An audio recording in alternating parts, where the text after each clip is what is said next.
Oh, well, hello, all my wonderful, beautiful broskies and broskies of the wonderful, beautiful Maverick Nation.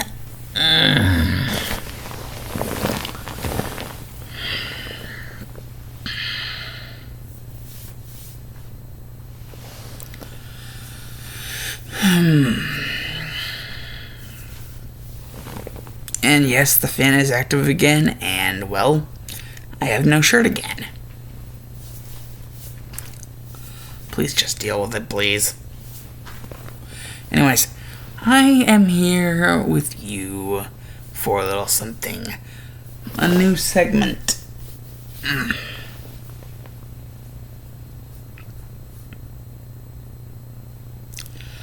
That I would like to call Dark Shadow Maverick Games. Or may I at least say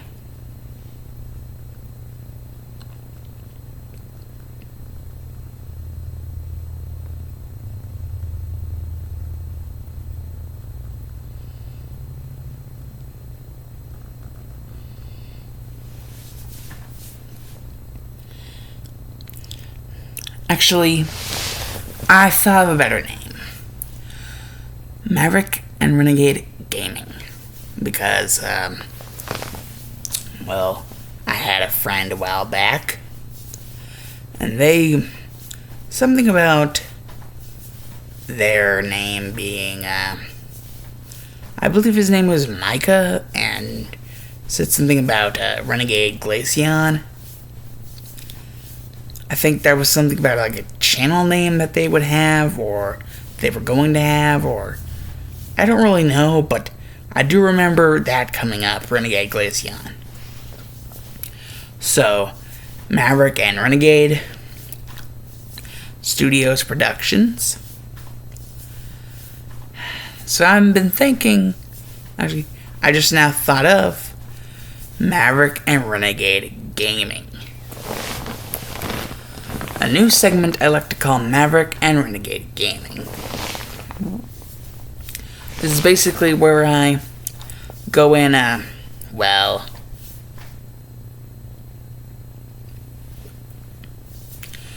this is basically, I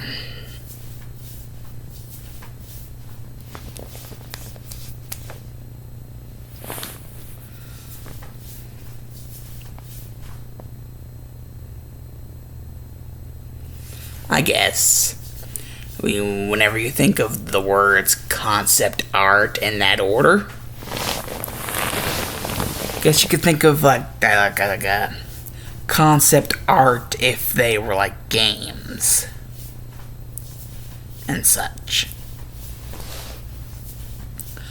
Like, for say, if like the Meatly were to be so kind as to hand over, well, considering how basically the bookend of the Dark Revival was, for whatever purpose, the Meatly were to just hand me over, the rights to basically whatever happens next with the Bendy and the Ink Machine franchise.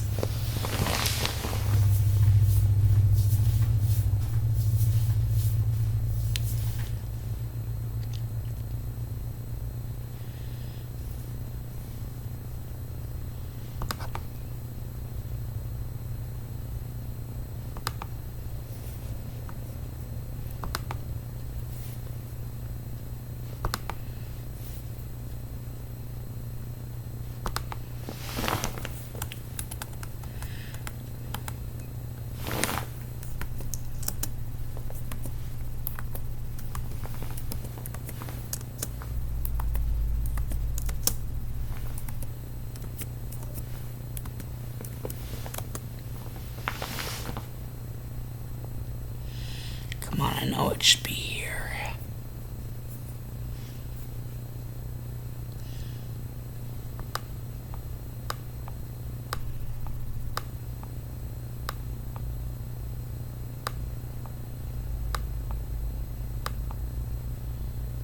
Well, apparently for some godforsaken reason it is not.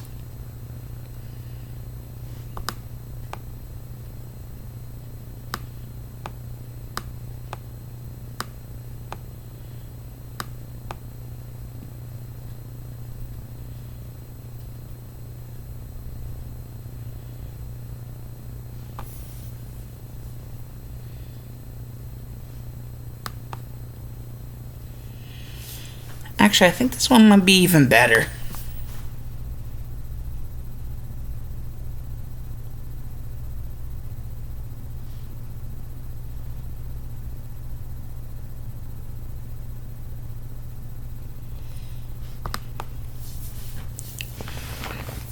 So basically,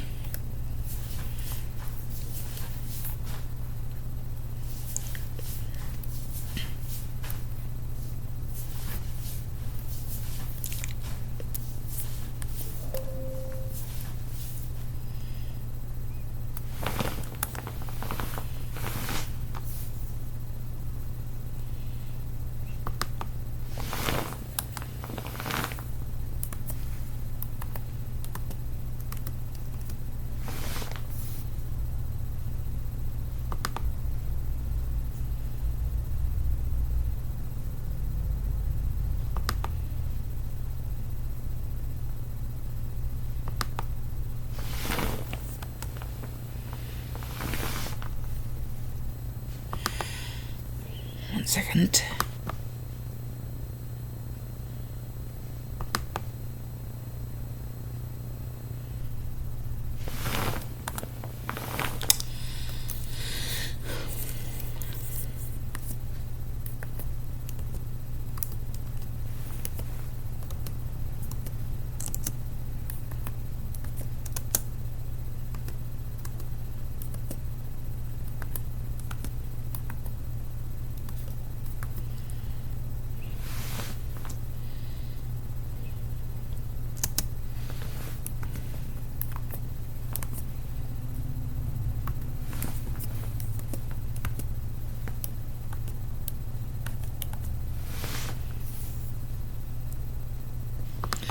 Ah, yes. That should work as a thumbnail for Maverick and Renegade Gaming.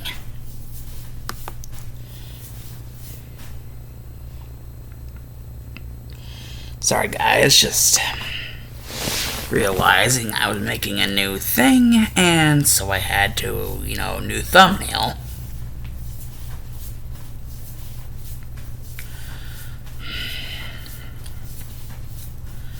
And seeing as I couldn't find the original image, well, I had to look for something just about as good, and I think I found something even better.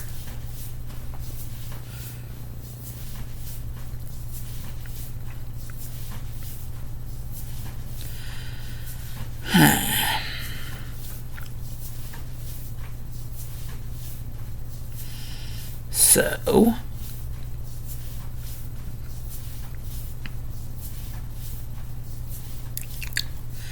yes, for my first ever real outing with Maverick and Renegade Gaming, let's say a hypothetical scenario that immediately one time, I guess I'm on some sort of social media platform, and I somehow get in contact with immediately. Now remember, this is all hypotheticals.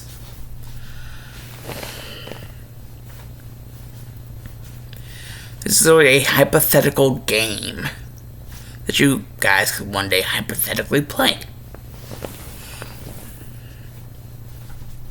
And maybe as, we're going along, you could actually, think of, yourself as actually playing the game as I'm describing the things in it.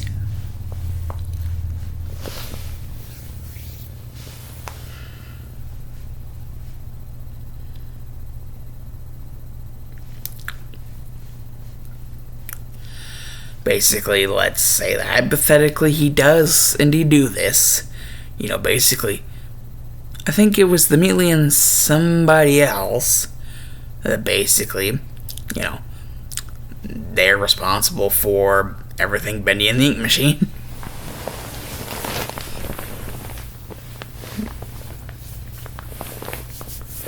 And so basically, I'm like, okay, well, you hand it over to me, and my thing that I'm gonna do, if I'm pretty sure maybe or maybe not you're aware of this, but I decided to do a little thing, Maverick and Renegade Studios Productions.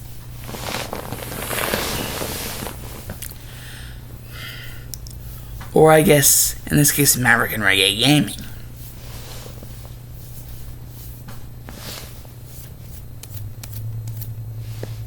Sorry, my chin was really freaking itchy.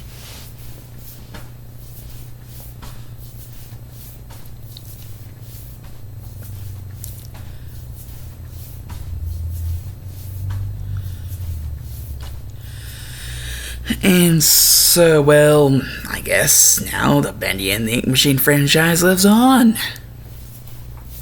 With yet another game. But this one is going to be extra impactful. In fact, I don't even think I'll be able to do it in one video. Actually, I'm going to have this video be, well, introductory stuff and, well, the first out of 8 chapters of what I'm going to call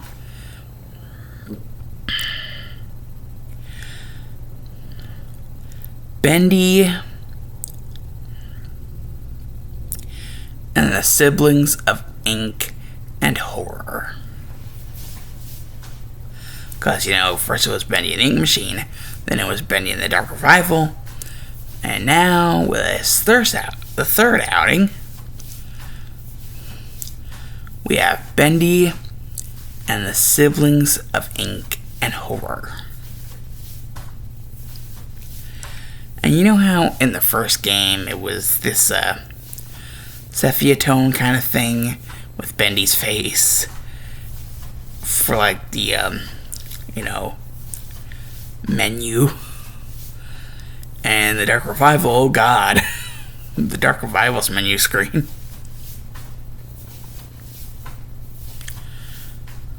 You know, just popping up the game.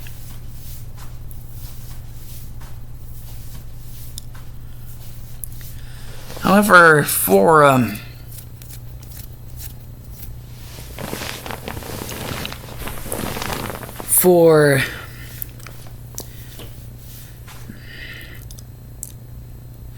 Siblings of Ink and Horror, as I'm going to be calling this,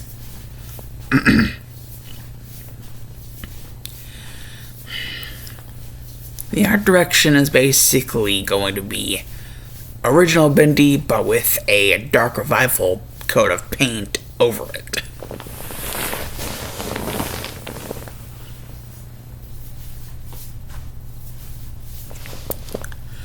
Because I do think a lot of the shine of the Dark Revival, if, you know, put over the original, like, feeling of, you know, original Bendy and the Ink Machine, would serve as a good sort of medium to show that, well, we mean business with this new, you know, game.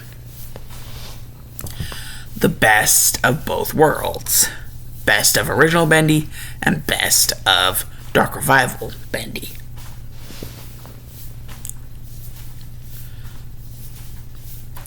Because in this third Bendy, not only is the art direction basically, well, most of the stuff that, well, I'm going to say is most of the stuff is most likely, you know, in that style of art direction.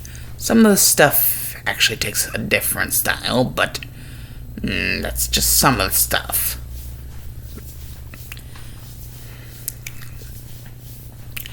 But for general, like, most of the art direction will be in that sort of like a sort of fused art style.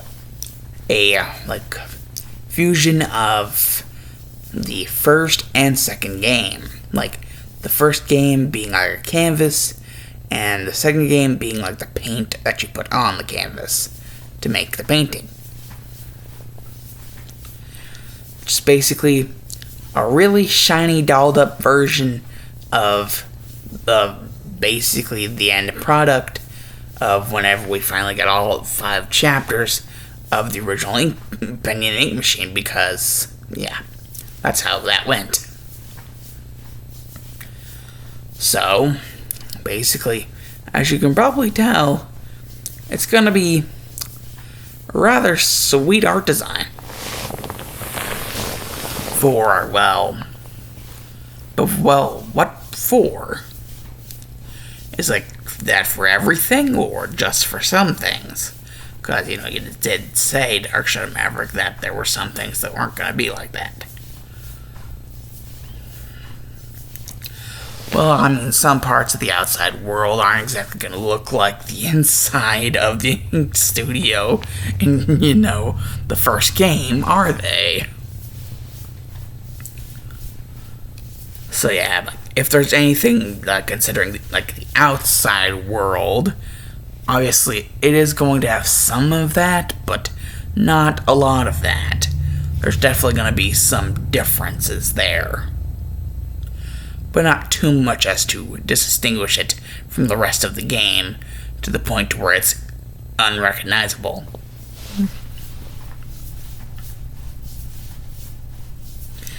The art direction there would probably be something like Life is Strange, and I think Life is Strange had a sequel. Yeah, Life is Strange and Life is Strange 2. And also, I think there's another game that could also benefit of an art style.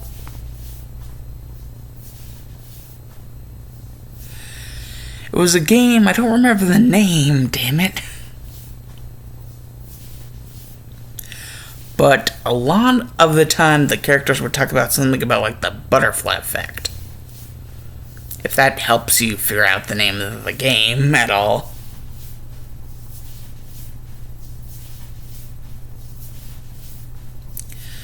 And I also had something to do with the Wendigo. Yeah, if that helps at all. Basically, yeah, a lot of those types of, art style for, more the outside world.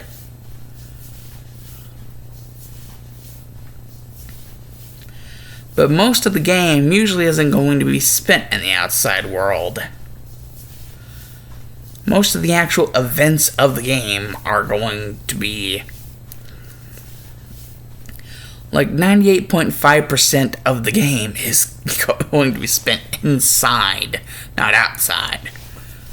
The rest outside, but everything else inside.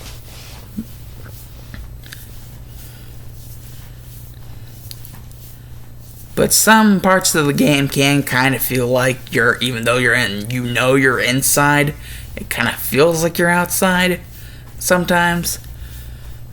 Just because of, certain aspects. Kind of like the mix of how Bendy and the Ink Machine played and how the Dark Revival played. And by how it played, basically, the original Bendy Ink Machine was extremely linear and had quite several fetch quests that you had to do. Even in the first chapter. I'm not even talking chapter 3, I'm talking even in the first chapter you had to do fetch quests.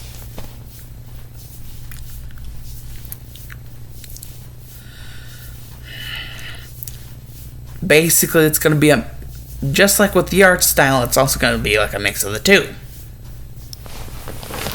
There will be certain areas in between, not really areas, but certain hub spaces. Not even really hub spaces.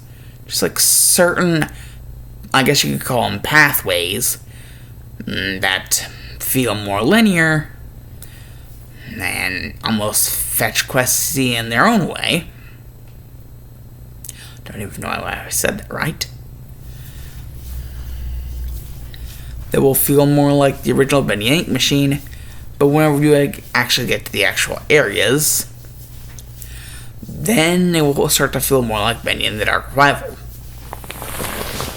Kind of trying to be like a variety pack here with how I want to handle the game. This hypothetical game. I'm trying to do a lot of mixing up of the different art styles and even employing some new things, like I said, the whole thing about the whole Life is Strange and that other game, which I can't remember the name of for the life of me, it had that certain, like, art style. Hell, there's, like, actually a certain, towards the beginning of the game, where you have to go to the outside in order to find someone and, actually get to someone as one of the 3 playable characters.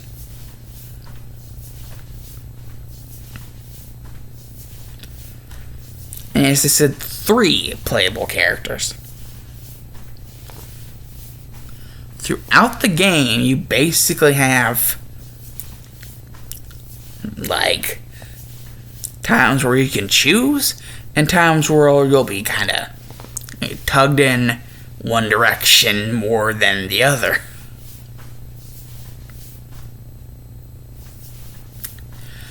The 3 playable characters are Audrey, Baby Bendy, and, well, a new character, basically a homage to myself. Yes, that's right. If you guys have been following my series, Bendy's Journey Chapter 2, basically towards the end of Season 1 and, well, all that. Basically the episode where got to see into the past before everything went to shit.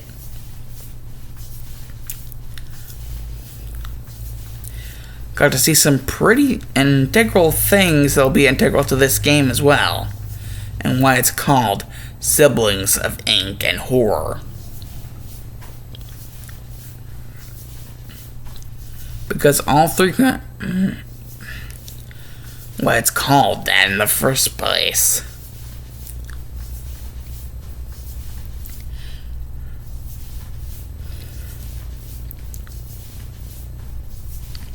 Because now that I've discussed the hell out of the freaking art design,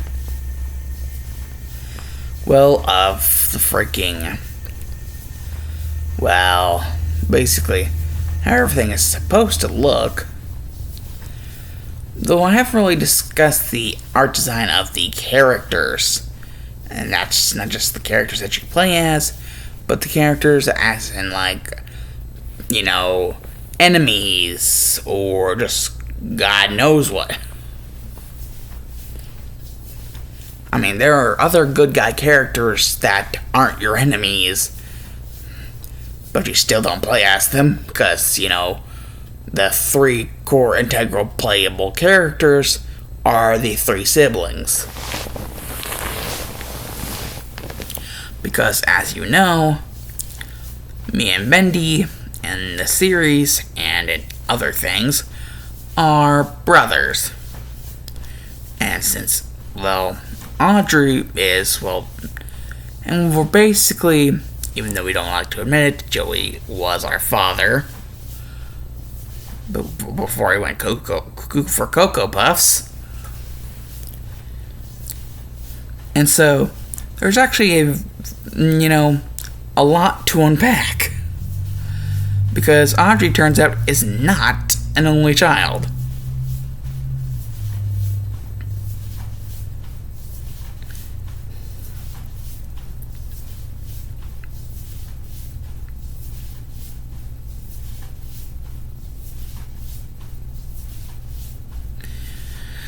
And yes, I do use my actual name in this hypothetical game.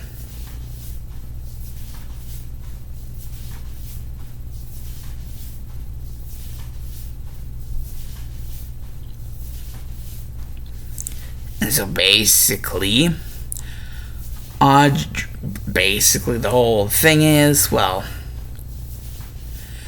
basically, the art design for the characters.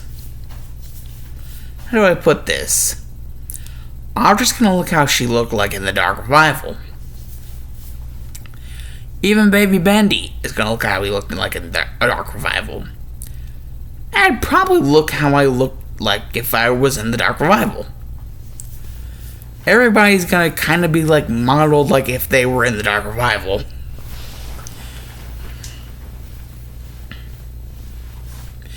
since it's not a part of the environment, there's not going to be any like a first, game like part of there. It's just all going to be Dark Revival.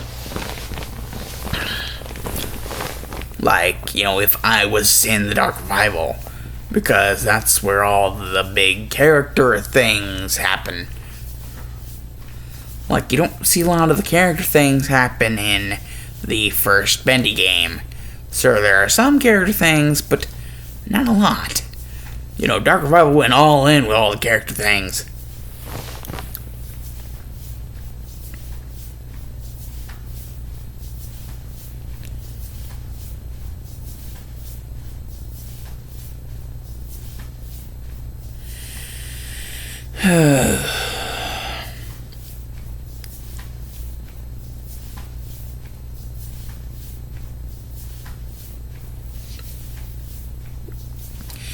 And so basically,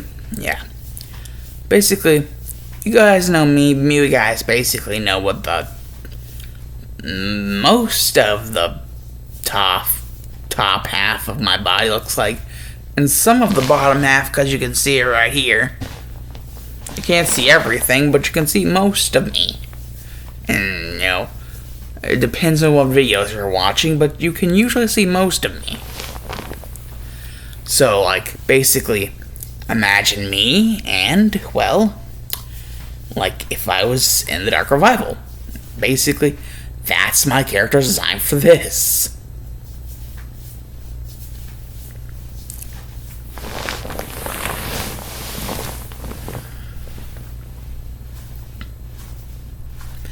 Because basically, all the character designs for the 3 playable characters are off of, the shit from the Dark Revival.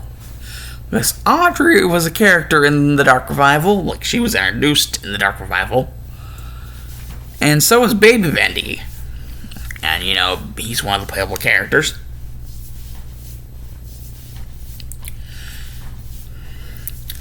And, I'm just me, but if I was in the Dark Revival. In the game's model for me would just basically be me if I was in the game Bendy in the Dark Revival. Because that's basically the character models of all 3 of the playable characters.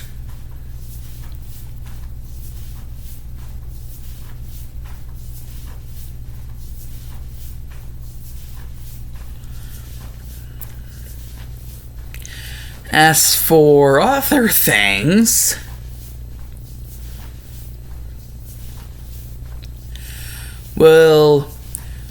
there are certain characters that, if I talk about them, I'm gonna ruin the story part of this segment.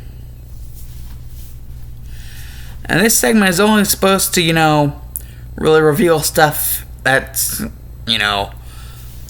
chapter 1. Out of all of these 8 chapters, because not only is 8 my favorite number, but I just feel like it being this big of a colossal thing, Meatley and whoever else handed me the Bendy franchise, and I decided, what, I think since I was given the chance to make something of it, I should make it colossal and just grandiose to the max. And packs. All the hacks. All the wax. Or just, in this case, ink. Bleh. I don't say blah blah blah. So yeah, basically,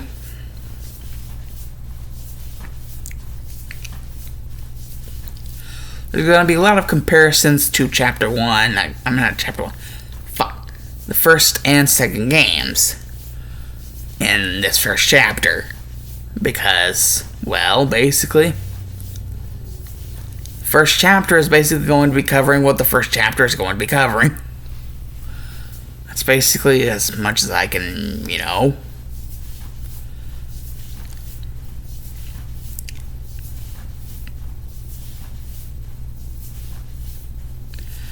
The art design really, enemies for the first chapter.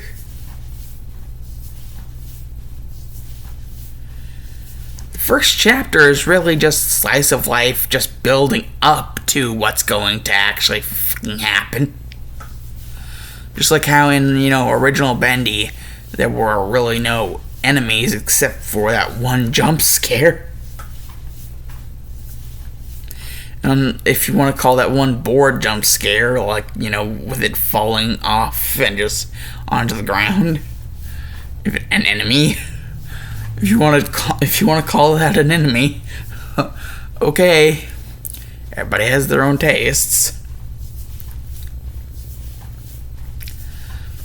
Except for those, and I guess the Bendy cutouts, because, well, that can be a pain in the ass whenever you're just trying to calm your fucking nerves in that damn studio.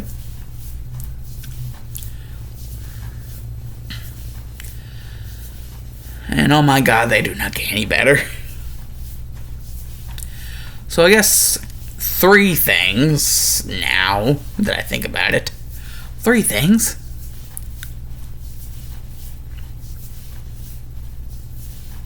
And well, Boris is already fucking dead, as we can see. So, yeah, I'm not calling something that's already dead an enemy. Even if it is, scary and morbid and sad.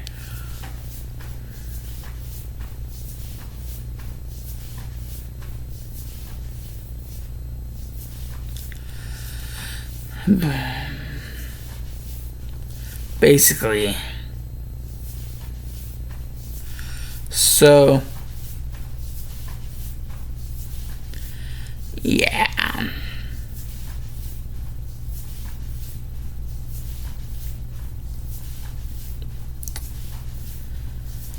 For chapter 1, basically not really any real, enemies.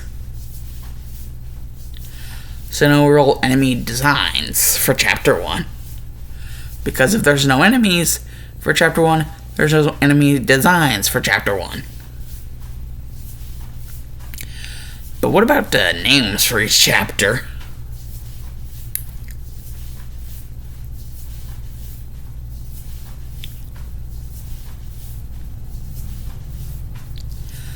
Well,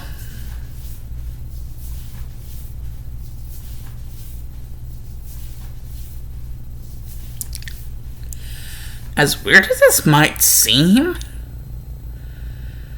the name of the first chapter is actually The Three Musketeers. And why is that so?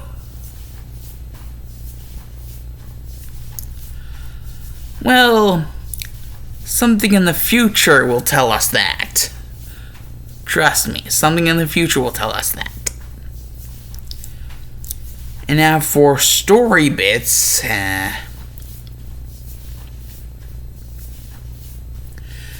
well, I did say that there were no real enemies. I didn't say that there was no real combat involved. Considering what all happens, during the story. Basically, the start of the game, the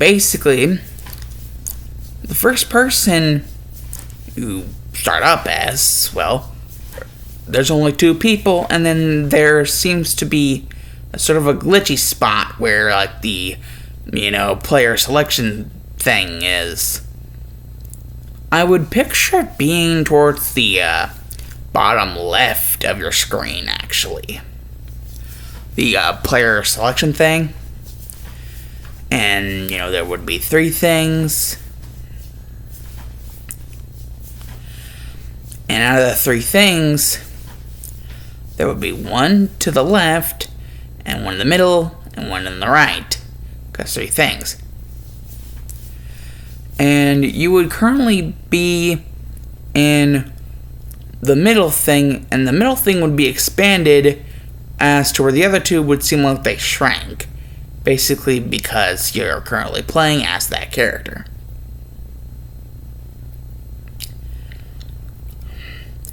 And the one to the left is the one that would be, glitching and, staticky and all that. As to where the one to the right is like something that would, show Audrey. So the one to the right is Audrey, the one in the middle is Bendy. And since, it's currently bigger in size than the Audrey one, and the other one is all sorts of effed up, but also smaller, you can clearly see that even though you're in first-person view, that you are currently playing as Bendy, or Baby Bendy.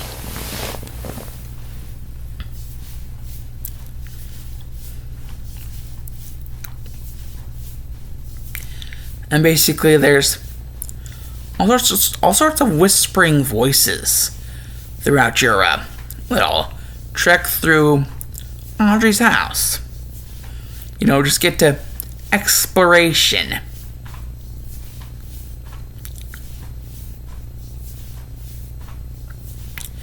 You get to explore a lot of Audrey's house as she's, currently drawing some, stuff like what she was drawing before in the Dark Revival. Bendy cartoons.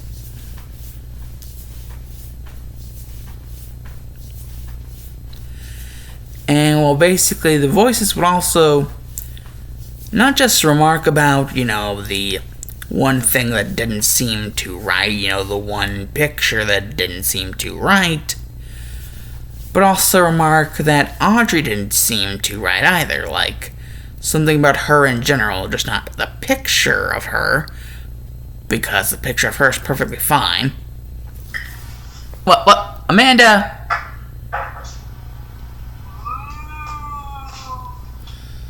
The fuck? The hell? Listen, I have a drink. I have a drink. What are you doing, Michael? I am currently making a video, and you are embarrassing me to the highest level. Whoa, okay, I love you. Love you too.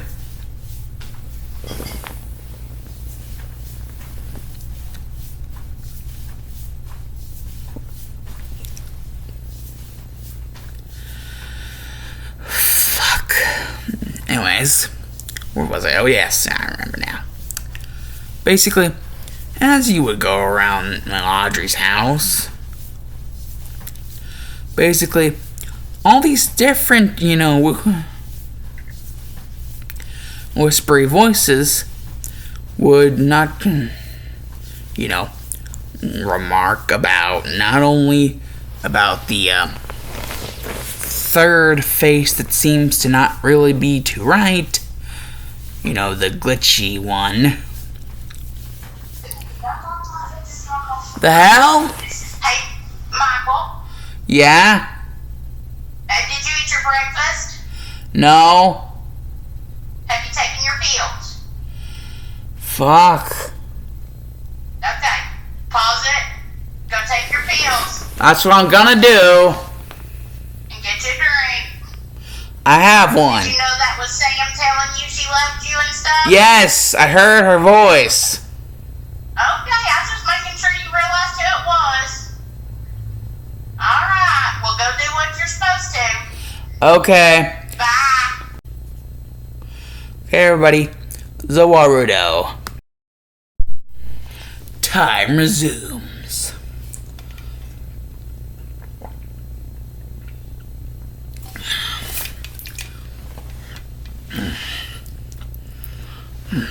Well, basically, yes, not to take ourselves off the ballpark here.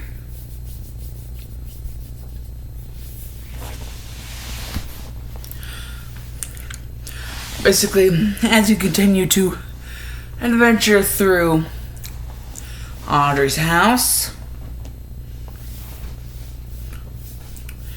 more and more whispery voices will start saying things that at first don't seem to make sense, but then they start to seem like clues, almost leading you to some place that you need to be.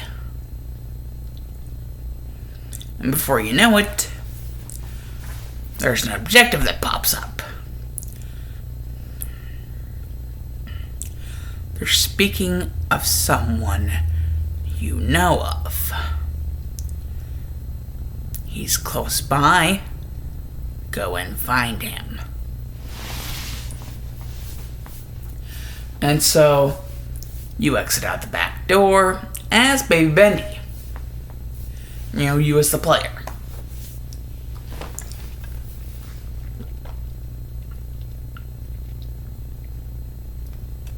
Well, hypothetical player. Since this is all hypotheticals.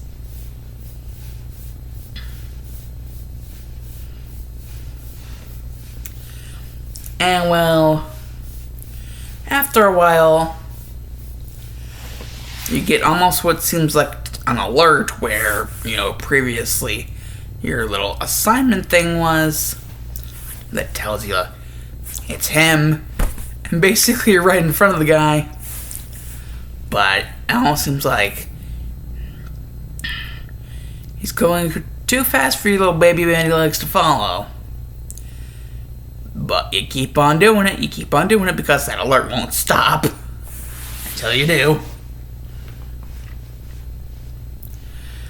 But it almost seems like you as Baby Bendy fall out of exhaustion. And almost as if the sound of you falling, or what you would have fallen, but seems that the person that you were tailing seems to have recognized that you are falling, turned around automatically, and caught you. Right as you fell into unconsciousness. And as you wake up on the couch, back in Audrey's freaking house,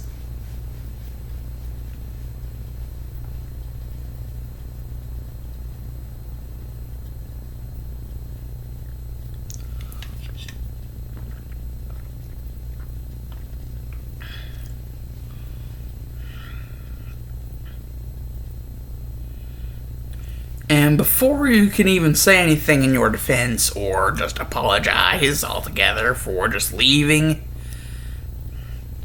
even though there are certain things on, the refrigerator, reminders for Baby Bendy not to go outside without Audrey, or just to not go outside at all, because of, what he is. What little Baby Bendy is.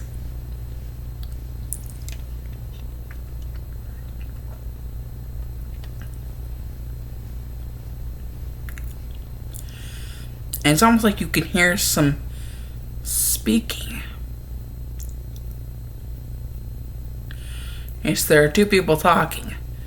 Audrey, and it's almost as if the picture that was glitchy before is starting to clear up as these two are talking.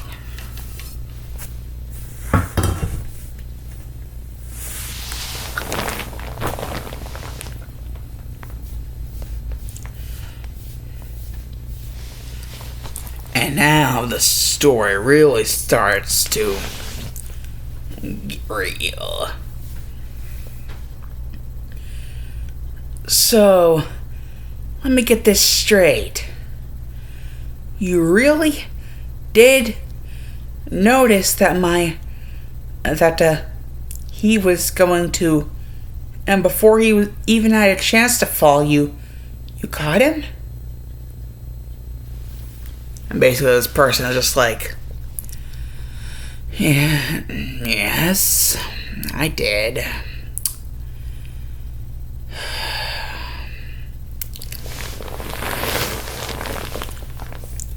You act so surprised. Well, I gotta admit, I was surprised too. Or that Joey had another child. And Audrey seems very interested in this remark here.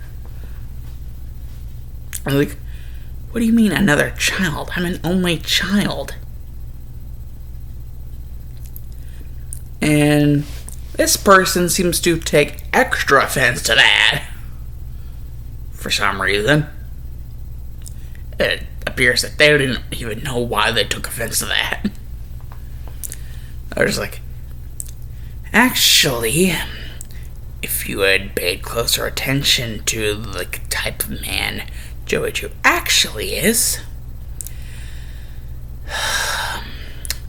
you would know that that's far from the truth.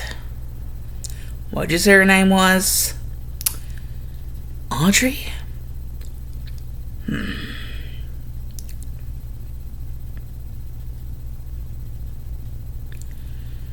Well, apparently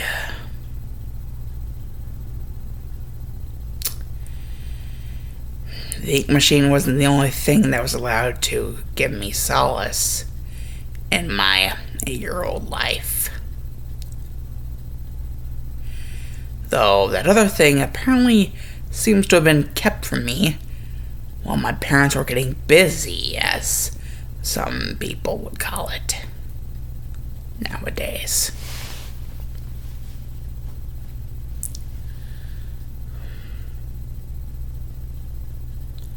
Or no, turns out you're one of the ink machines as well. It's a little less obvious with you.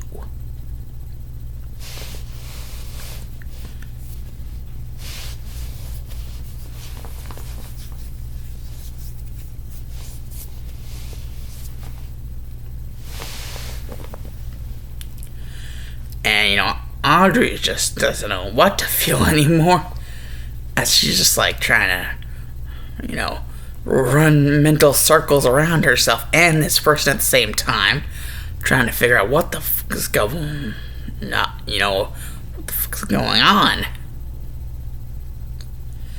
And she's just like, what in the world do you mean? And basically,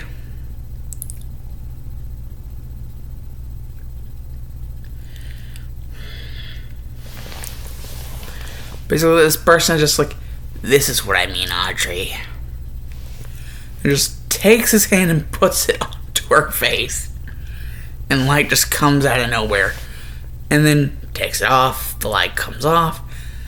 And, well, Audrey just has to flop back onto her couch because she was standing up at that point.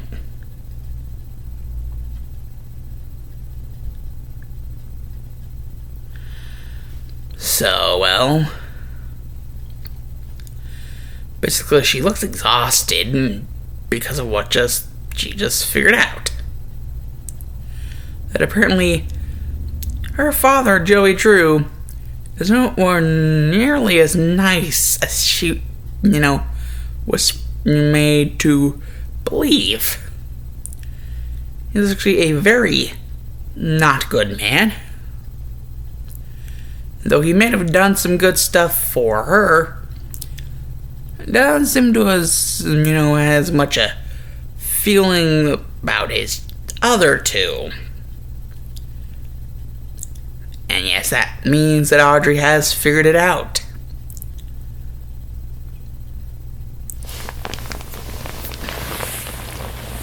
But before she can even say anything, really, this person is just like, we're like the Three Musketeers, Audrey. First me, then Bendy, then you. Three Musketeers.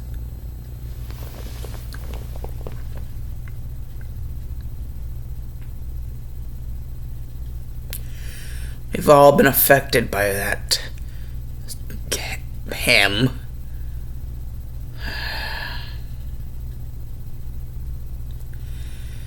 What he has done.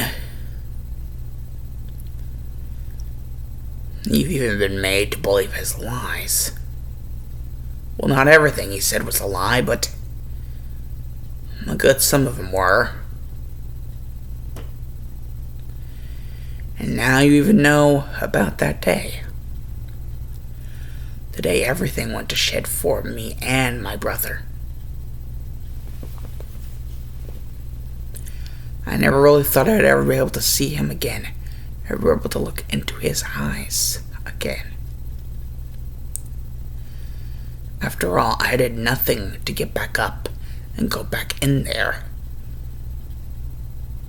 It's like I had lost all my strength to somehow break open those damn locks and right open that door and trudge back in there and stop what was going on. Our father was hurting our brother.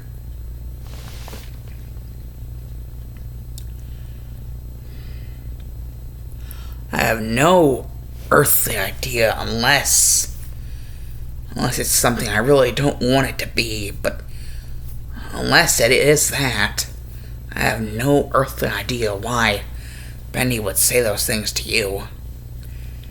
He must somehow know that you were his younger sister. Right? Basically, Bendy would have a freaking whiteboard next to him that would be on the couch, and, well, a marker. And basically, it'd be a special marker because it seemed to be more ink-oriented, because it would write, and after basically everybody understood what was written, the stuff would disappear, and you could write some more. Magic.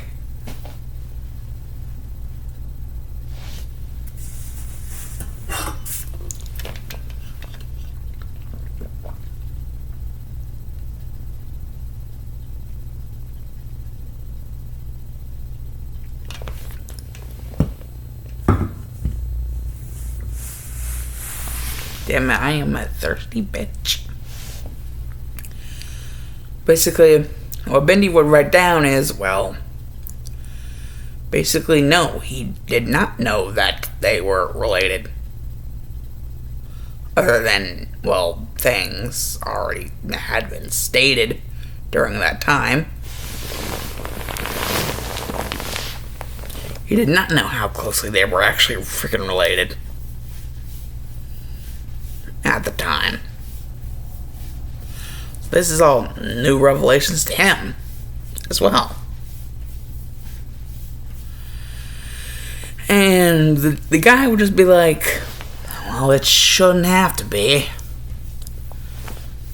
You should have already known from just looking at her once that, I mean, she's got all the hallmarks of being a Drew.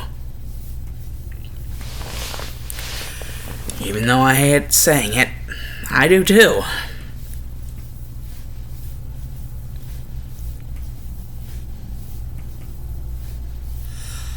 A male Drew, not almost entirely made of ink. The only thing else that the only other thing, your soul.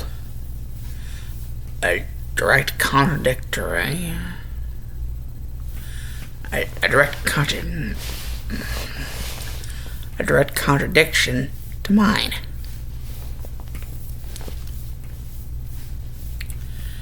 And Audrey seems to be somewhere in the middle. Seems that while Dad was making her, damn, I hate calling him that. While he was making her, he didn't know what the f to do or what to really think. Serves him right for being such a heartless bastard.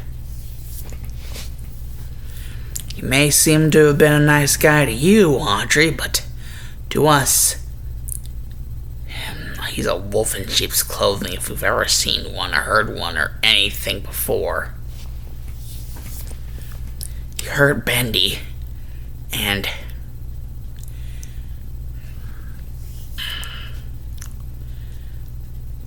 I can never forgive myself for not going back there to save him.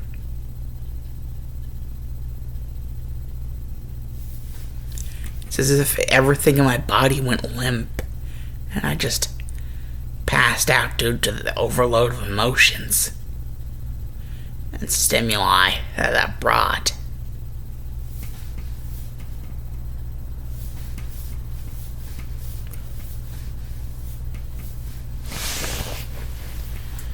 And basically, after everything, well, finally the name is revealed, DSM. The oldest out of the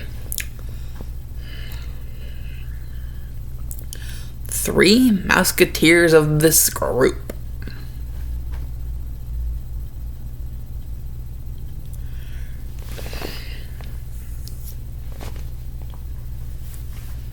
And basically what, I would have to say, as I am DSM, is basically 3 musketeers. Well, musketeers, actually. I'm thinking of a friggin' Tom and Jerry cartoon. 3 musketeers. Well, this time it's like siblings of ink and horror.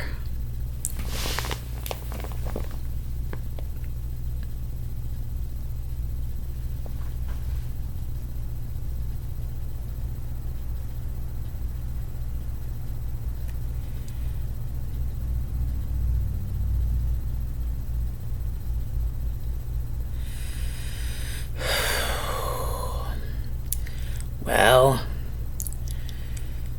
Bendy, you seem to be very well impaired. From your usual self, back then.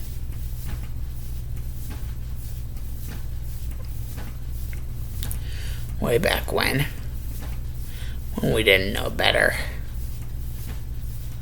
And Audrey, well, you're just you with what little power you have.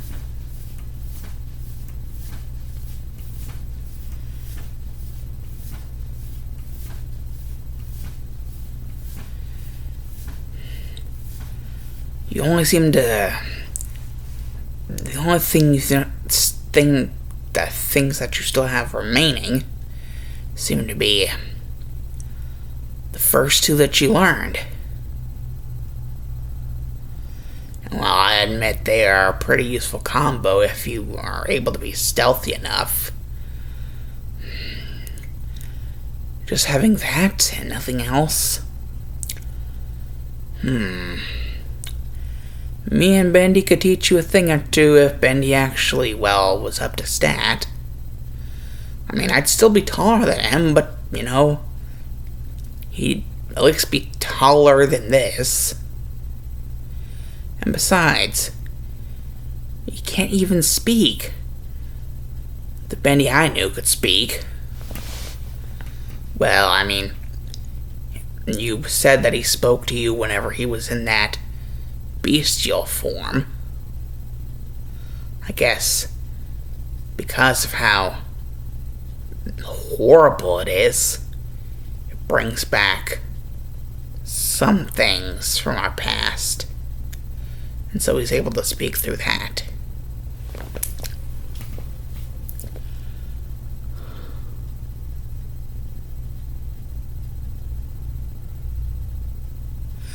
The ability of speech, but only for the worst ways possible. Damn you, Joey Drew. Damn you. And so, basically, the only really thing equivalent to an enemies in this is basically equivalent of training.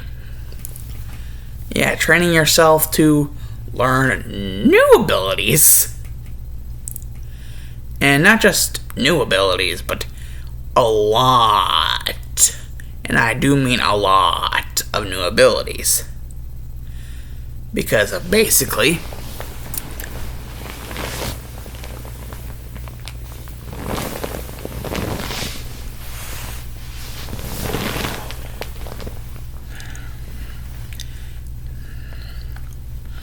Sim decided he will teach basically Audrey 3 new abilities. And basically the third one is actually just really one that allows for it to, well, like an ability detector, like detecting how to basically get a new ability.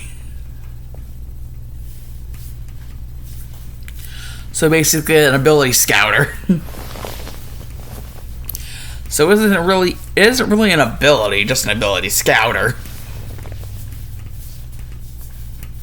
That's actually what the ability is called, ability scouter.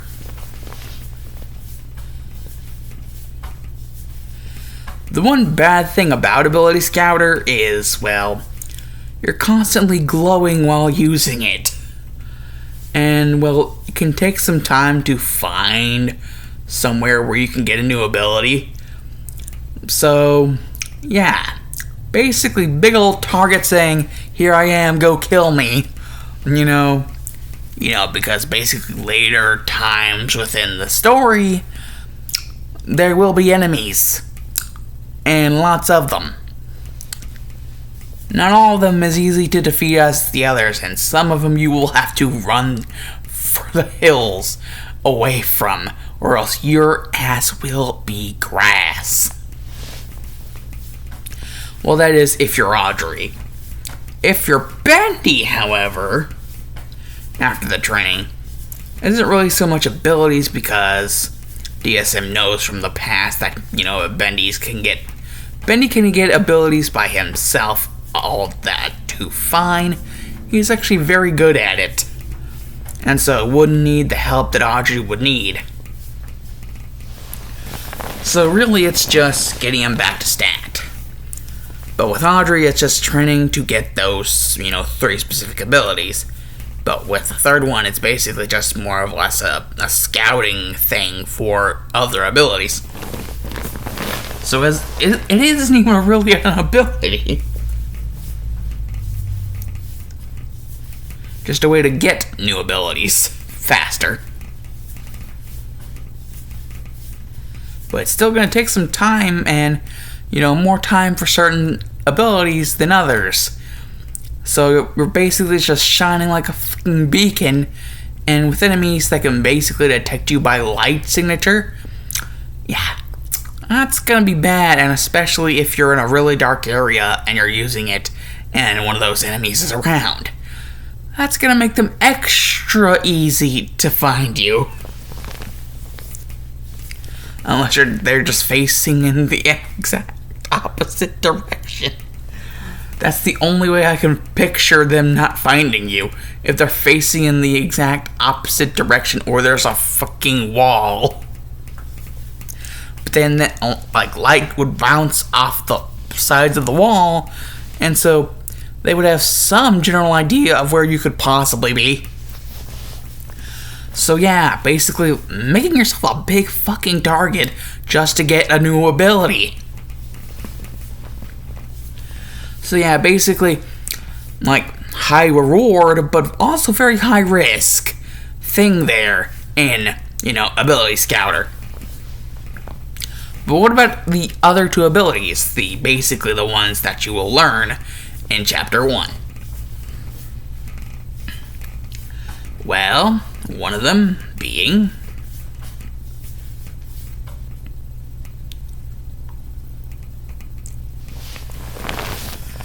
something that basically, if you can't really make a good clean jump with your, regular, teleport, or if you're just trying to teleport and not, Power of Christ compels you to death. An enemy? If you're just not really trying to do that, just get to one place to another.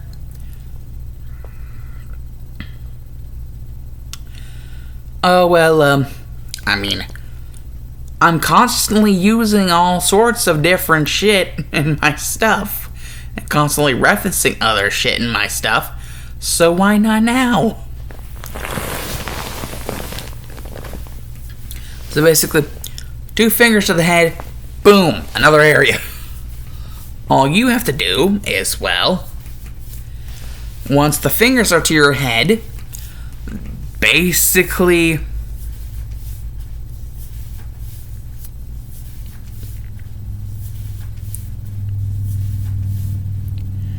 there will be all sorts of different areas. Areas will have, like, arrows pointing down at them, like, basically at the hub point of the area, basically where you will start at the area, if you go to it, basically where you'll start at, and, the number will be, above the arrow, basically as coordinates.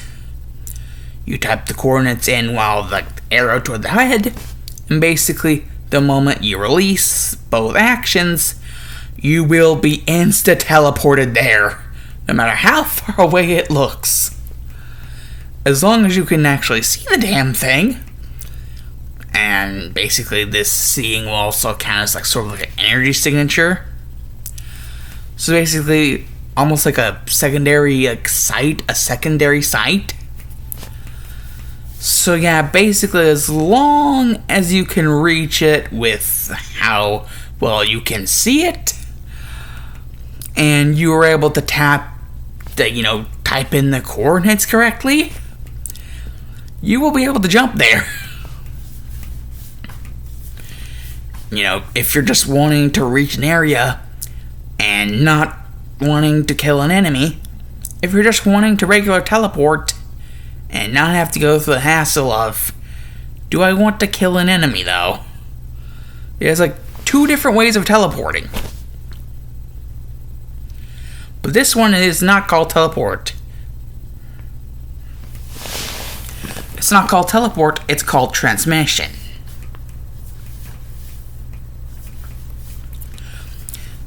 It's not called teleport, it's called transmission. Because I am not taking the full name and putting it in there. I'm just taking part of the name. The name of the ability that you're going to get the first one, well, we know the third one is, ability, Scouter.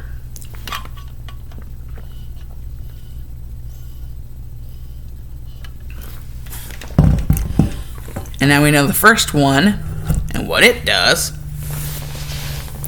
Basically, if you're not wanting to go, the power of Christ compels you to death on an enemy the moment you teleport, or you're just feeling like, doing something different, mixing it up a little, you could just use Insta, and you instantly get, to another area. That is, unless that area is blocked off for certain reasons. Honestly, some would be more obvious than others. Like a chapter progression. Can't have you clipping through chapters and being like, what the hell is happening? I have no idea what's going on. Yeah, because you just clipped through chapters. So yeah, Insta cannot let you do that. Insta will basically just blow up in your face if you try to do that.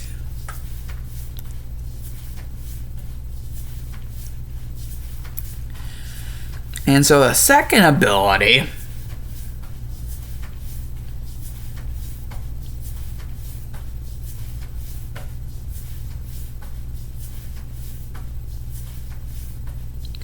is technically, since multiple shows and multiple things have characters do this, it's not technically be trademarked by any specific thing, so I can put the full name in there.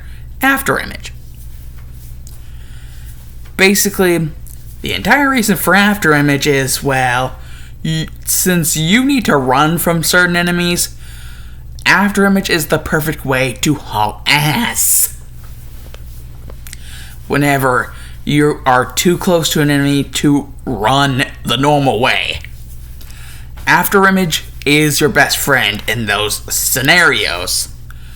If you need to get to a certain point, like, one of those little miracle stations that will save your ass multiple times, I guarantee it. If, this were to actually be a game, you're hypothetically playing it, I guarantee you that if there is a happy miracle station and you need to get to it, after image is your best friend. In those scenarios, after image is your best friend.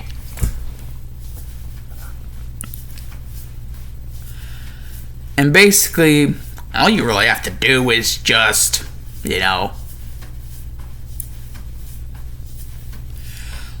basically,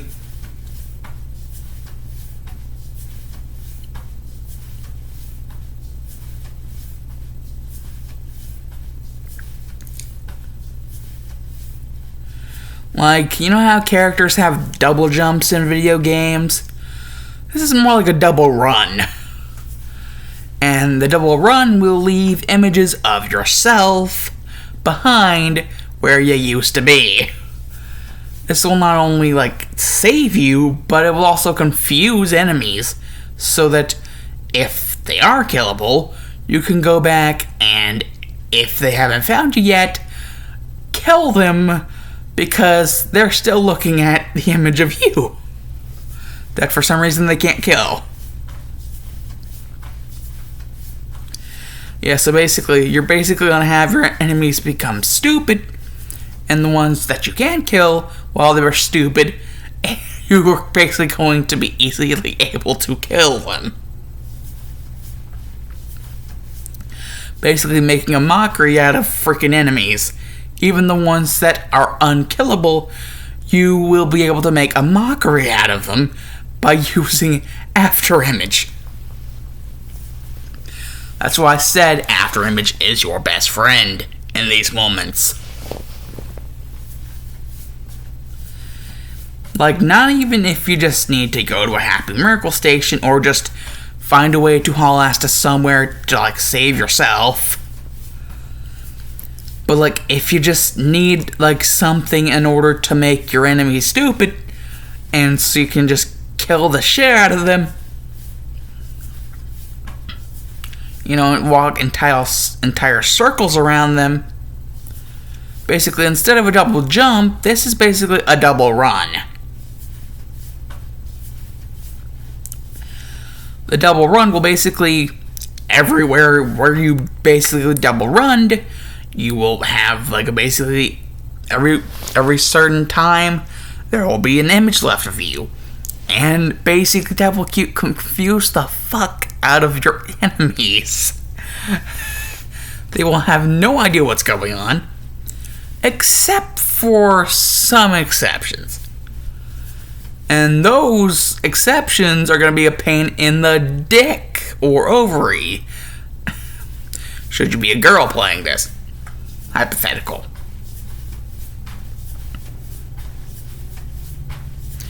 Because those that can, basically, get past the whole after image bullshit, they're going to be a pain in the dick or ovary.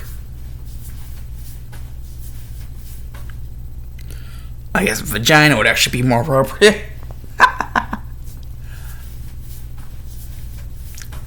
Well, whatever area. They're still going to be a pain. If they can get past your ability to use after image to basically save your life. But even if they can, see past it, you can still use after image in other ways in order to save your life from those guys. if you need to, like dodge at a certain point, but you won't have enough, movement room. Like if you were just to run after image, you're basically double running, so double the speed. And you will basically have that room and basically able to do what you need to do. Perfect solution. And basically, after your training and you've learned all 3 of these, new abilities, transmission, after image, and energy scout, like basically ability scouter, which are going to be extremely helpful.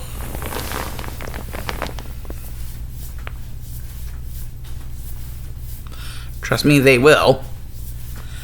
Not for all of the chapters, but for a good some of the chapters, they can be extremely helpful in certain parts of the game.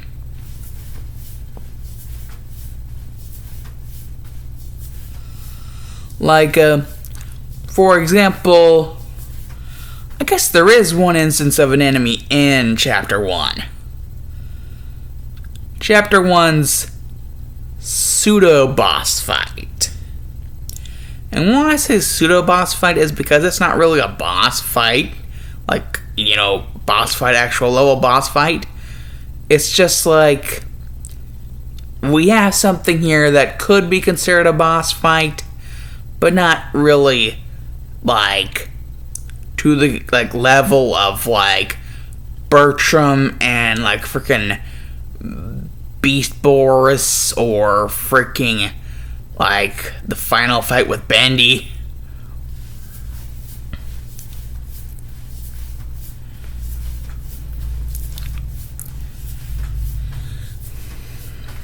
So, yeah.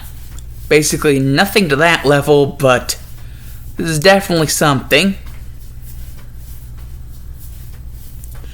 And basically, well,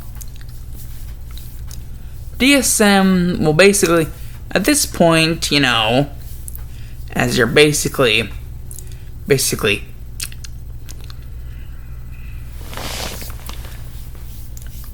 playing as Audrey after this, you'll be playing as Audrey, and you'll get notified about a little something.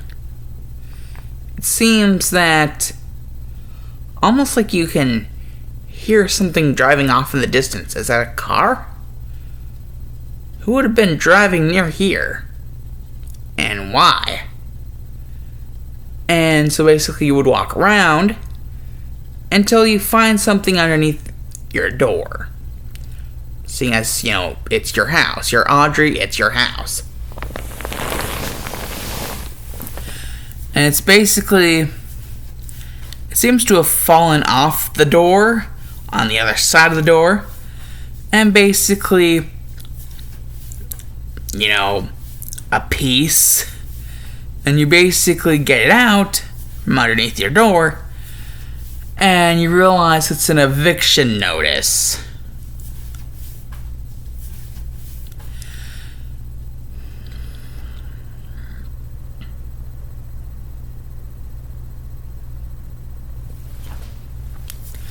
Yeah, apparently the Bendy cartoons were doing too good enough.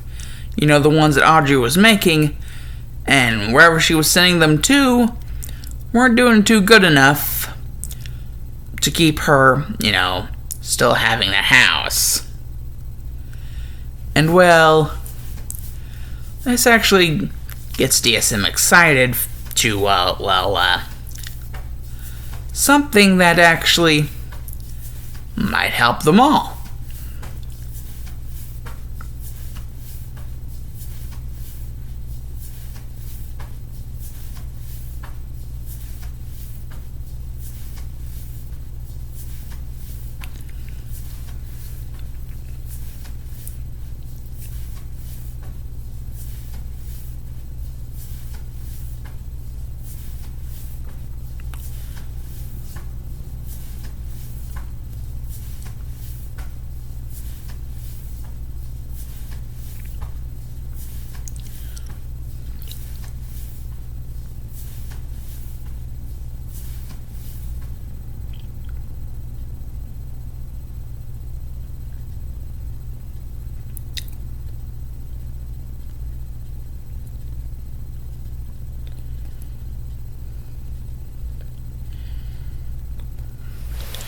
basically,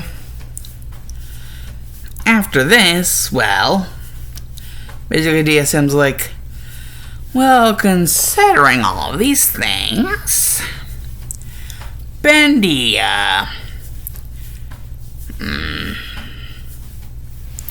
basically, just makes a cross hand sign, poof, and there's a clone of himself.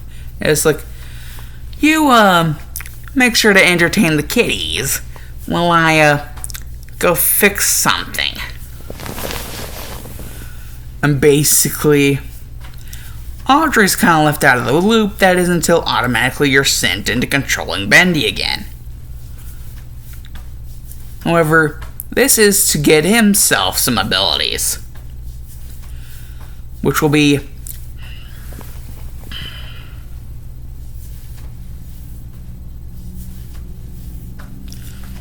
Seal, Summon, and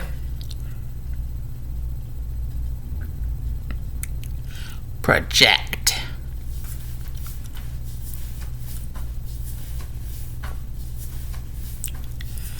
Basically, what Seal does is, if you touch something with your hand, like the palm of your hand, basically,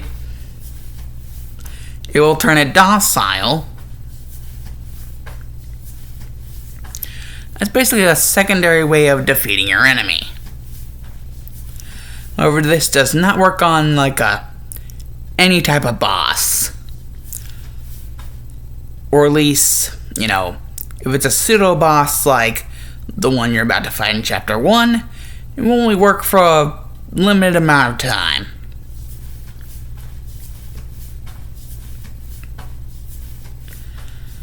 But, like, actual bosses, not gonna work.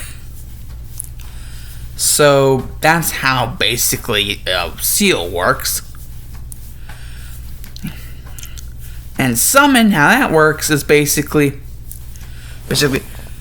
palm, but instead of on your enemy, palm straight to the ground. And, well, depending on what kind of drawing, like, Bendy will actually do something before having his palm touch the ground. He will draw something on that specific arm with his other arm. Like, have his arm turn into, like, some sort of small, like, little pink, like, little ink brush, and, like, draw something, and then onto the ground, and then automatically something will pop up from the ground, and that thing being an item. Specifically, weapons. He can summon weapons. The most prevalent, and by prevalent I mean freaking insanely strong, so yeah, probably later in the game, being the Tommy Gun and Scythe.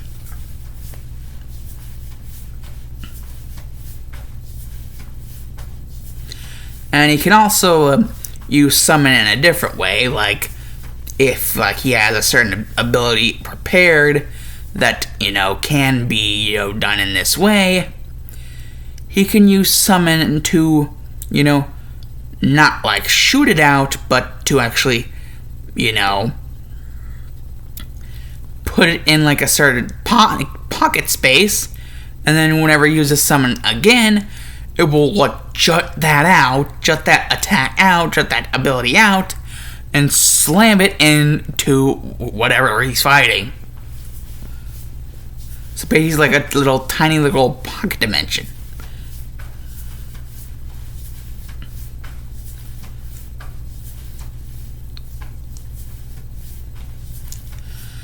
But it will only work for so long using it in that way. And then you have basically, like, I guess I'm going to call it Conjure.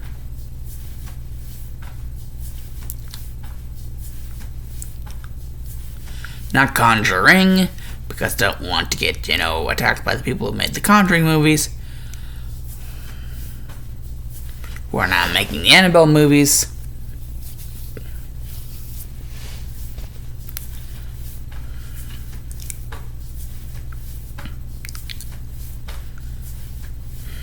basically,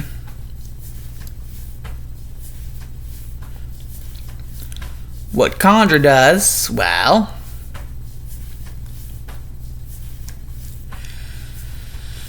it actually has multiple purposes. It basically allows to, the formation of his limbs in different forms. Since he's already Baby Bendy, he can go Demon Bendy, Beast Bendy in like Chapter 5 of the original, or like the Bendy we see in, the Dark Revival. It can go into those forms, like any of the limbs, and he can basically use those to attack for a limited amount of time. Or if he can store enough ink, he can actually conjure up himself to transform into those forms, like any one of those forms, for a limited amount of time. He can become one of those.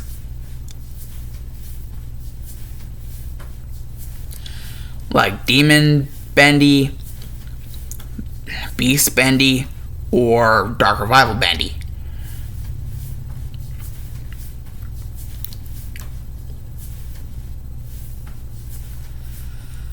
And well,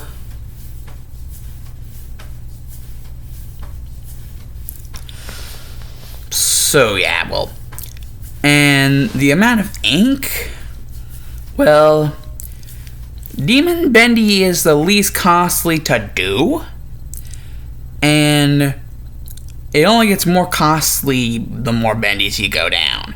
So yeah, Beast Bendies would cost more, ink to do, and the most costly would be Dark Revival Bendy.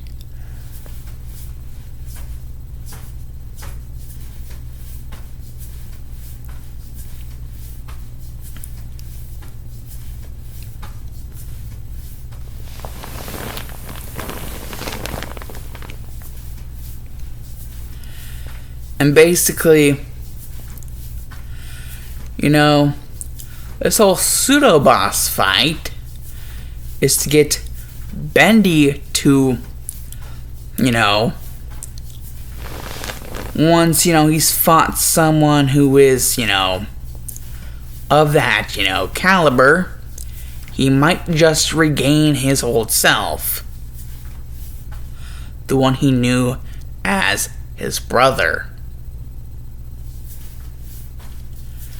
He might just regain that back again. And not have to worry about him, freaking tweaking out. All the damn time.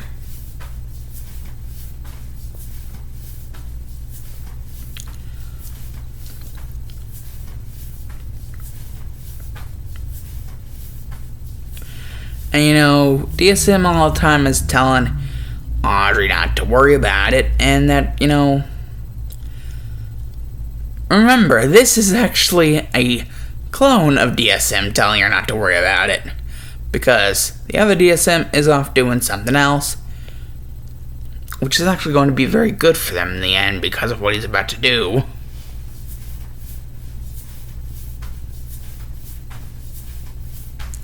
Like all three of them.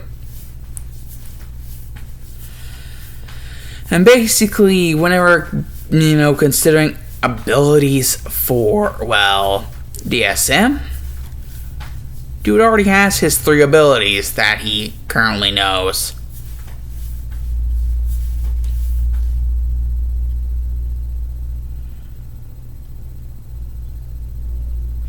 Which, instead of needing Ability Scouter, he's already pretty good at doing that on his own. So he doesn't need Ability Scouter. He has the 2 abilities that Audrey already has, from the training. Like Transmission and, After Image. Just so that he isn't too overpowered, right off the bat. And the third one is so that we don't automatically get fucking copyrighted by the English dubbers of Naruto. Spiraling Spear. Like, he doesn't say Spiraling Spear whenever he uses it, but, the ability is called Spiraling Spear.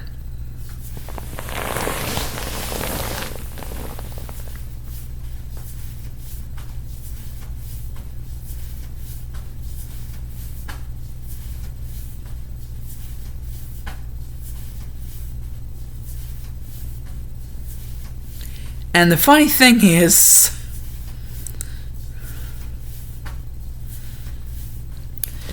if you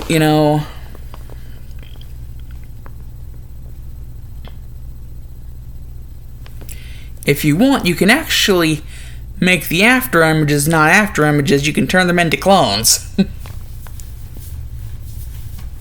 They're not called like shadow clones or just like regular clones. They're just called clones, just to make sure don't get copyrighted by the freaking dub people.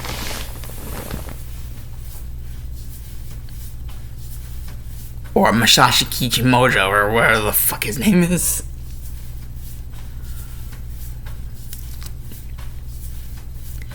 So yeah, basically, like, you can tell he's obviously going to be stronger than the other two, but still, I'm trying to keep him from being too overpowered. Almost like there I sounded kind of like the other version of, like, it. Like, hiya, Georgie. Damn it, I actually thought I sounded like that.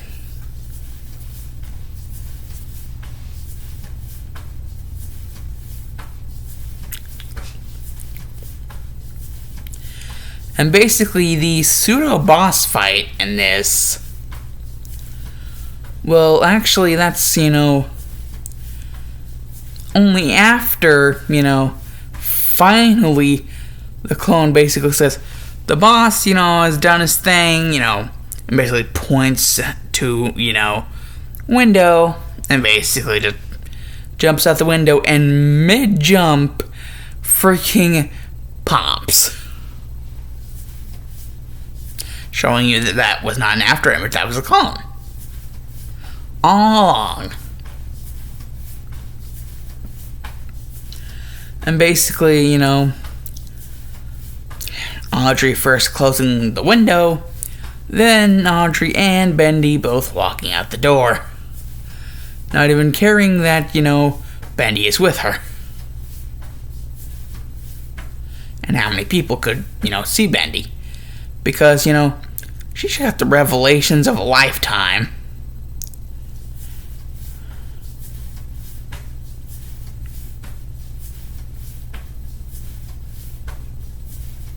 And well, basically, she just sees this freaking epic looking house. And apparently, if, her big brother is to be believed, it's actually, there's actually some sort of an underground connection that, if you go up, after a while underground, you can find yourself basically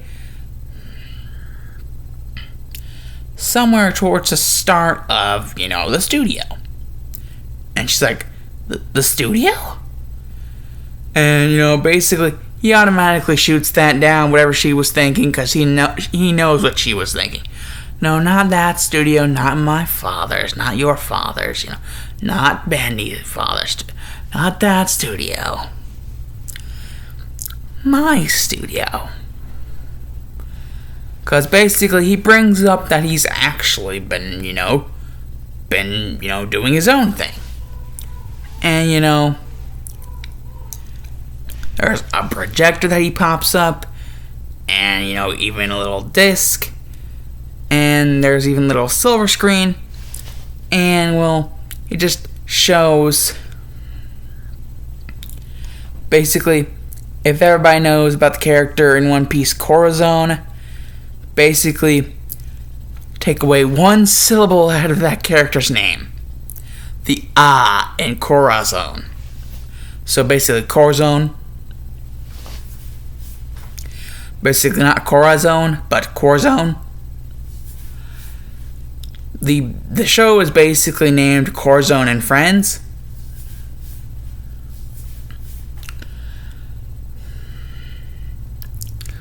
And it's actually pretty popular with kids.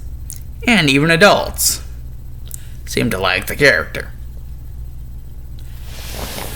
And just a heads up,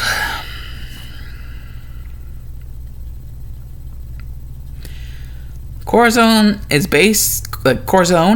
basically like a mix in between Bendy and Felix in like a sort of like template look. But he has swirl eyes and, well, tap dance shoes.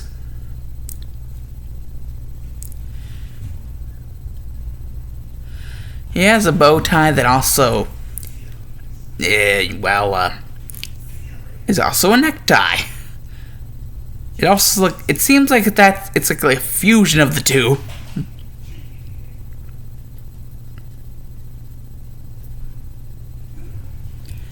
And, well, his gloves, because yes, he does have gloves, are more claw-like.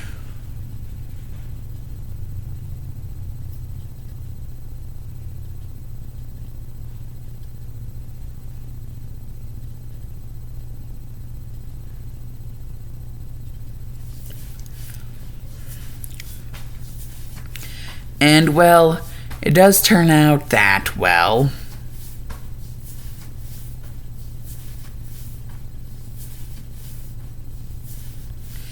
he managed to take some samples and, well, make his own formula to mix with the samples, and now he thinks he has the perfect thing to make a living tune. Or tunes.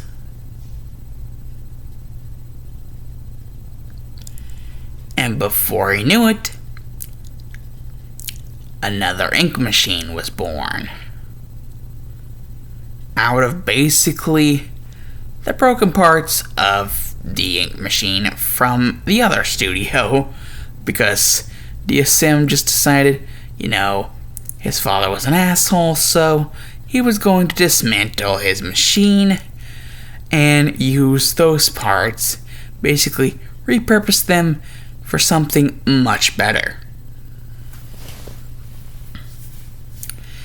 And before he knew it, his basically a star moneymaker, like how Mickey Mouse is for, Walt Disney, even though Walt Disney is fucking dead.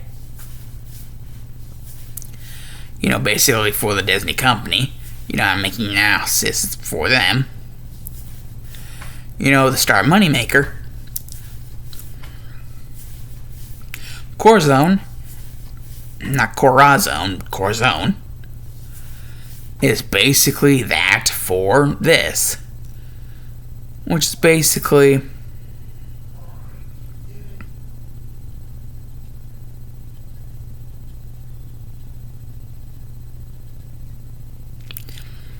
Happy Films Animations Studios.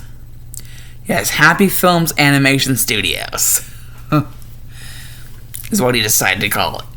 He was just wanting to stray away so much from the old name that, he decided, something that, he was the opposite of what he felt after that entire disaster might suit it.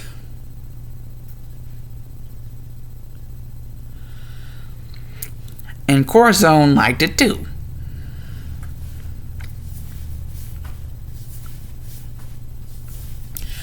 But one thing that both of them do like is themselves some bacon soup.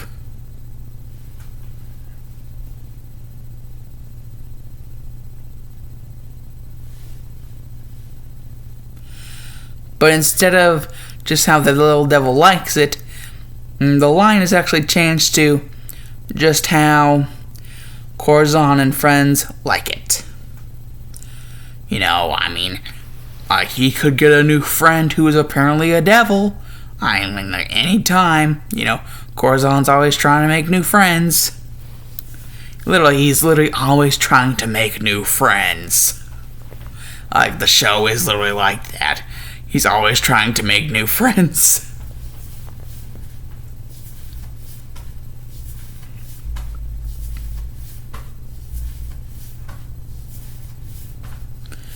And basically, seeing as I said, it's a sort of Bendy and Felix, hybrid sort of design, basis is. Basically, Corazon the cat, it fits well. It's more off the tongue than Corazon the demon or Corazon the devil. Corazon the cat, it's a lot more off the tongue. And people if it's ever in a song, people will just love singing along.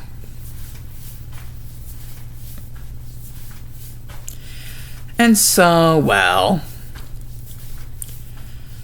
in order to basically finish off this whole training, before they're able to move in, basically, with the house that he just made out of, his Mokoton ability, because he can do that, and the story he doesn't have the ability in the game yet, but he can do that in the story.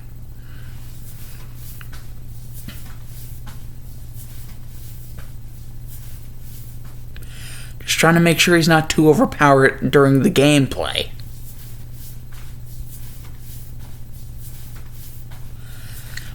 Basically, the final part of Chapter 1 is basically just Audrey seeing how bad DSM wants Bendy to become, basically see if Bendy can actually do it. Become who he was. Become the big, not really big, little brother that he always knew he had. But was too afraid to ever go back there and save him. And he hated himself for it.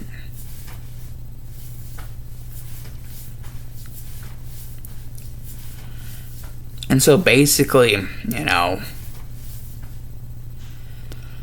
DSM and Audrey decide to play double ref.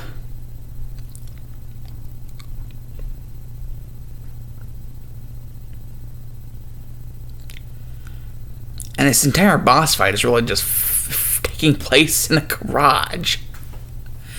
Yes, it's in the garage of the house that the boss fight in between the baby Bendy and Corazon freaking happens. Because, basically, Corazon was actually waiting there in case, the person that he knows as his creator would ever, come around.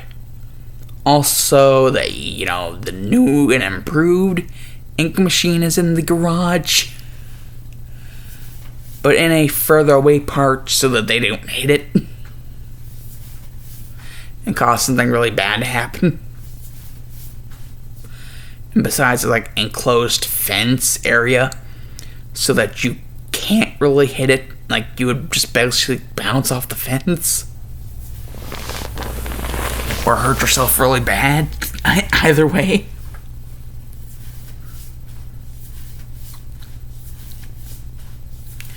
So basically, just... And how exactly the Corazon boss fight would go? More like I said, pseudo-boss fight? That basically would bookend, Chapter 1. Or at least some of the events that would be after this would bookend Chapter 1.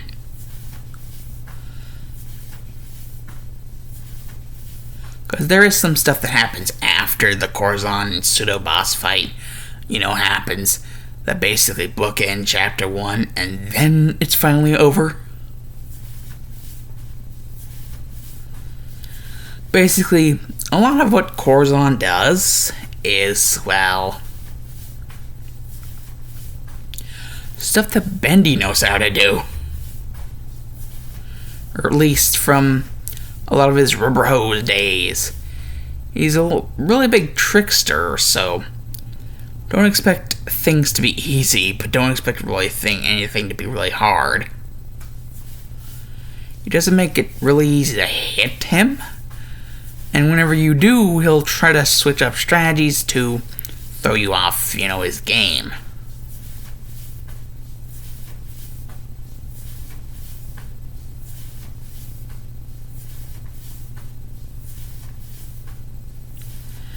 But once you do finally, whittle down, what Corazon has left of his stamina, and finally, Corazon just decides to basically say, I give, you're the better tune. Master, I'm sorry. And basically DSM will be like, Corazon, what have I always told you about calling me that? I'm not like him. I'm not like your person you would just... Corazon, this is Bendy, your, I guess, cousin. Seeing as, well, actually, he's my brother, so...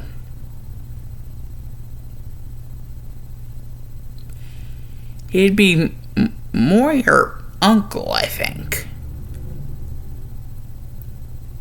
That's always kind of confused me.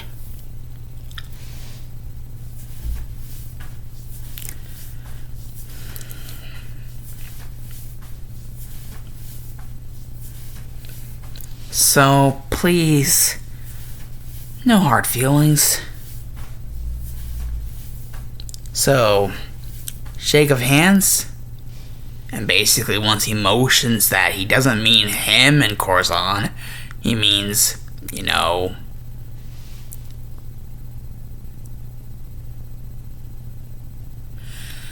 So basically, Corazon actually goes, over to Bendy, to shake hands. And finally, once doing this action, this actually,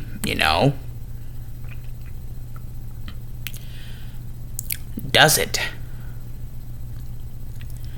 Bendy's actually going to his intended size. And yes, what DSM said was true. Bendy's still shorter. And hell, he's even still shorter than Audrey. And Bendy just straight up is just like, fuck. He knows he can't be too mad at her. I mean, they lived they lived with each other for how long? So he can't be too mad at her. Plus, they're gonna live here from now on. And basically, DSM is like, yeah, mi casa el su casa. And that line right there is what bookends the chapter.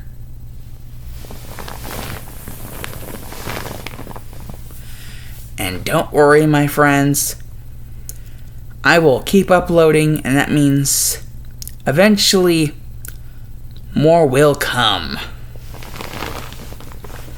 And hell, not just of this.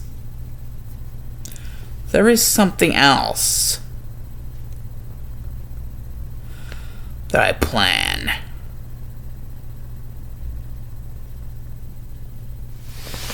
And so, yes, as you can expect, well, not really much horror in Chapter 1. And that's because, well, 8 chapters now. Yeah, it's colossal because I want it to feel epic. I want it to feel like, the biggest step in, it's something that, well, deserve the attention that it should get.